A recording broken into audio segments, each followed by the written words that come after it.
Okey, para pelajar legasi sekalian. So, kalau yang mana yang bersama dengan cikgu pada video yang sebelum ini, sekarang ini adalah video yang masih dalam kita punya soalan nombor 4 tetapi bahagian B, bahagian B. Baik, sebelum kita pergi kepada bahagian B ni, siapa yang menonton kepada video cikgu yang sebelum ini, sebenarnya bila kita perhatikan, bila cikgu selesaikan balik semula soalan ini, kalau you masih belum menonton video ini, you boleh follow balik video cikgu yang sebelum ini, sama ada di YouTube ke di IG dan sebagainya. Ini soalan nombor 4 ya. Baik. Soalan minta tangent theta. Kalau you perhatikan, cikgu cari sampai dapatkan theta kan, baru cikgu masukkan balik semula ke dalam kita punya theta. Jadi ini bukan final answer kita lah, ini tak ada jadi final answer. Tetapi rupa-rupanya bila cikgu perhatikan balik semula, rupa-rupanya sebenarnya dia nak tangent theta. Bila nak tangent theta, sebenarnya kita tak perlu cari theta untuk dimasukkan balik semula dalam tangent. Faham maksud cikgu ya? Jadi maksudnya kita sebenarnya boleh berhenti sahaja di sampai peringkat sini sahaja. Sebab by right kita akan dapat 1/3. Which is kalau digunakan calculator dapat 0.333333 lah. Yang ni lah. Kan? Sama juga dengan tangent theta x3. So tadi cikgu masukkan balik dapat 3.0001. Jadi adakah boleh sampai ke tahap macam tu? Boleh lah. Kalau kita dah carikan theta dulu pun boleh. Tetapi sepatutnya ya, cikgu minta maaf lah. Patutnya kalau cikgu baca, perhatikan balik semula dalam soalan tadi, dia patutnya memang kita berhenti kat situ je. Sebab memang dia nak tangent theta. Ya. Cuma dalam kes ini sebab dia bersama dengan gambar rajah, kita berhenti kat situ lah. Tapi kalau tak ada gambar rajah, dia general saja, kita tak nampak dia acute, maka kita mesti bagi jawapan ke empat jawapan yang seperti cikgu tunjukkan yang di bawah ni. Harapnya kamu faham lah ya. Okey, so kita lihat soalan nombor 4 juga tetapi bahagian B. Ya. Baik, rajah 3B menunjukkan bulatan unit yang mewakili sudut 135. Ya, diagram 3B shows a unit circle represent by an angle of 135. Okay, so yang ni. Kalau cikgu lukis balik semula, kita nak main dengan add sugar to coffee. So, bila nak main add sugar to coffee ni, biasanya kita akan jadikan mana-mana angle tu sebagai acute angle. Ya.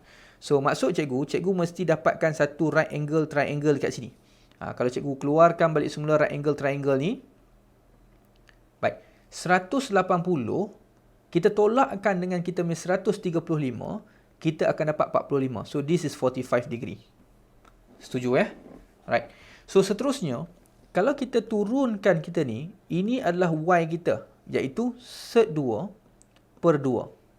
Itu height kita. Y value kita.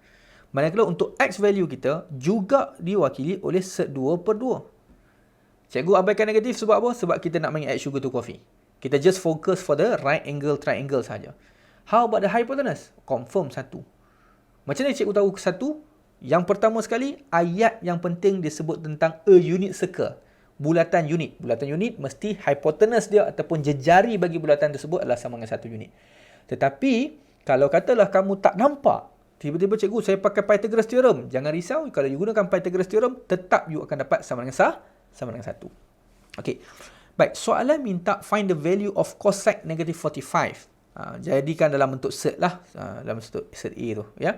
Baik, apa yang kita boleh buat? Okey, cikgu mulakan dengan cosec negative 45 degree. Guys, cosec sama dengan apa? Cosec sama dengan kita punya 1 over sin. Cosec sama dengan 1 over sin. Kalau kita ambil kita punya kalau kita diberi cosec 1 over sin.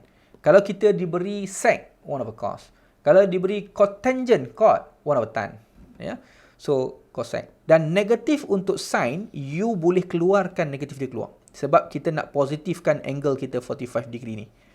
Biasa kalau kita selesaikan trigo, biasa kita akan jadikan angle dia sebagai positif. Lebih mudah untuk kita selesaikan keadaan. Sebab kita nakkan dalam pusingan lawan jam, anti-clockwise ataupun counter-clockwise. Okey, kalau sin keluarkan negatif, kalau cos hilangkan saja negatif, kalau tangent tarik keluar negatif juga. Baik, sin 45 ni dah dapat kat mana? Sin 45 berdasarkan gambar rajah ini, sin 45, sin apa? Sin soh. Maka soh ni sama dengan apa? So, negatif ni cakap lebih. Sin soh opposite you, sec 2 over 2 over dengan 1. Sebab apa? Soh opposite over hypotenuse. Ini opposite, inilah hypotenuse. Ini adalah adjacent you kan? So, adjacent dengan 45. Okay. So, you boleh pindahkan lah. So, naikkan ke atas. So, you dapat still you akan dapat 1 over 2 1 over sekejap ya, ni kalau over 1 ni tak perlu pun tak apa sebab over 1 kan. So 1 over, so naikkan ke atas you dapat Okey, so you akan dapat negative 2 over cert 2. Alamak cikgu, saya tak nampak lah macam cikgu dapat. Okey, tak apa, cikgu tunjuk pelan-pelan. So, satu bahagi ni kita letakkan kat tepi, cert 2 over 2. So, bila kita tukarkan jadi darab, maka 2 dengan cert 2 ni pun perlu diterbalikkan. Betul tak?